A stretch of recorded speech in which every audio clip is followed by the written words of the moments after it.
Hello दोस्तों, नमस्कार दोस्तों, आप सभी का स्वागत है आपके अपने YouTube channel target government post में। बीएड से जुड़ी जानकारियां यहां पर आपको मिलती रहती हैं। तो बीएड एंट्रेंस 2021 की बात करेंगे। ऑफिशियल नोटिफिकेशन रिलीज़ कर दिया गया है, ऑफिशियल गाइडलाइंस आ चुके हैं, काउंसलिंग डेट आ चुकी है और डॉक्यूमेंट्स आपको क्या रेडी कर लेने हैं। चलिए, तो यहाँ पर देखिए, इस वीडियो में आपको पूरी जानकारी मिलने वाली है, तो वीडियो को एंड तक वॉच करिएगा। अगर आपको लगता है कि इसमें कुछ ऐसी जानकारी है जो आपको नहीं मिली है या आपको पूछनी है इसके रिगार्डिंग, तो आप कमेंट करके ज़रूर पूछ लीजिएगा जो भी आपको पूछना हो, ठीक है। अगर आपको वीडियो से पूरी जानकारी मिल जाती है, आप संतुष्ट हैं, तो वीडियो को लाइक ज़रूर कर दिया करें, जिससे कि और भी लोगों तक वीडियो पहुँच पाती है और भी लोग जुड़ पाते हैं और शेयर भी कर सकते हैं आप लोग। चलिए, तो यहाँ पर ध्यान दीजिएगा। पहले हम लोग बात करेंगे कि जो ऑफिशियल नोटिफिकेशन है वो जारी कर दी गई है। ये दोस्तों आपकी गाइडलाइंस हैं, काउंसलिंग की गाइडलाइंस हैं कि आपको काउंसलिंग कैसे करनी है, कितने चरणों में काउंसलिंग होगी, कैसे कैसे कितने कितने स्टेप में काउंसलिंग होगी। हालांकि कल मैंने लाइव आ करके सारी जानकारी आपको दे दी थी, लेकिन एक बार हम आपको ये बताना चाहेंगे कि आपको डॉक्यूमेंट्स कौन कौन से रेडी कर लेने हैं।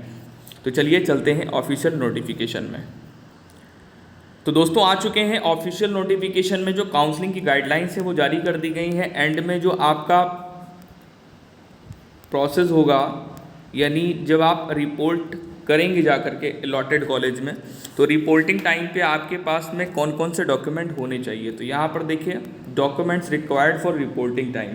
तो यहाँ पर पहला तो आपको ये चीज़ ध्यान देना है कि आपके पास में साफ साफ यहाँ पर दिया गया है कि आपके पास में ओरिजिनल डॉक्यूमेंट्स होने चाहिए और सेल्फ अटेस्टेड, यानी आपके पास जो ओरिजिनल डॉक्यूमेंट्स हैं उनकी एक एक फोटोकॉपी, नहीं 2 फोटोकॉपी होनी चाहिए, उसमें से एक सेट ऐसा होना चाहिए जो आपका सेल्फ अटेस्टेड होना चाहिए, ठीक है। तो ये चीज़ आपको ध्यान रखनी है।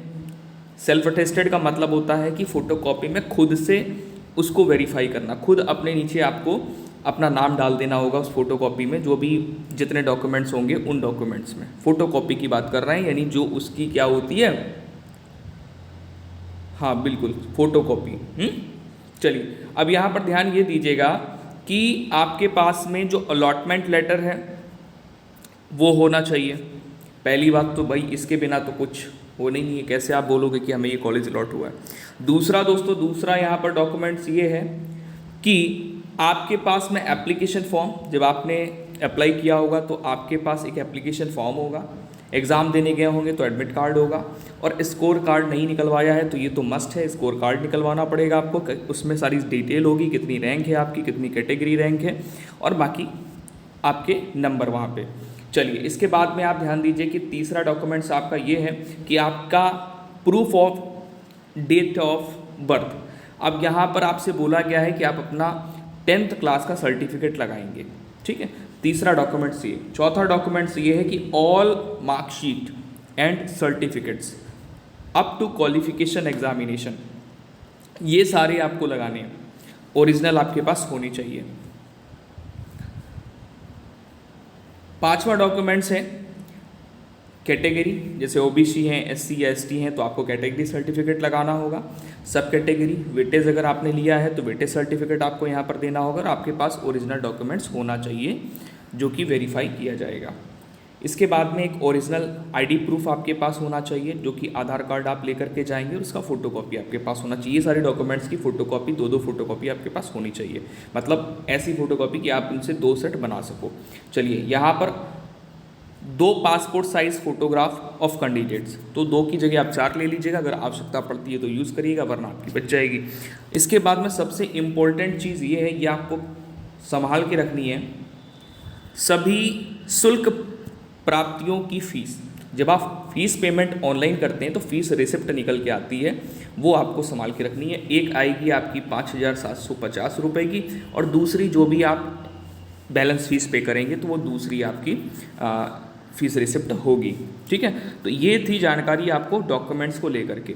इसके अलावा और कोई डॉक्यूमेंट्स की आवश्यकता नहीं है आपको। अगर ऐसा वहाँ पर कॉलेज में बोला जाता है कि गैप सर्टिफिकेट लाइए या कुछ और भी लाइए, हालांकि बोला तो नहीं जाएगा, लेकिन 1% चांसेस हैं कि अगर आपसे बोला जाता है कि आपका ग्रेजुएशन 2017 में हुआ है और आप एडमिशन बीएड में 2021 में ले रहे हैं, तो आपको एक एफिडेविट देना पड़ेगा।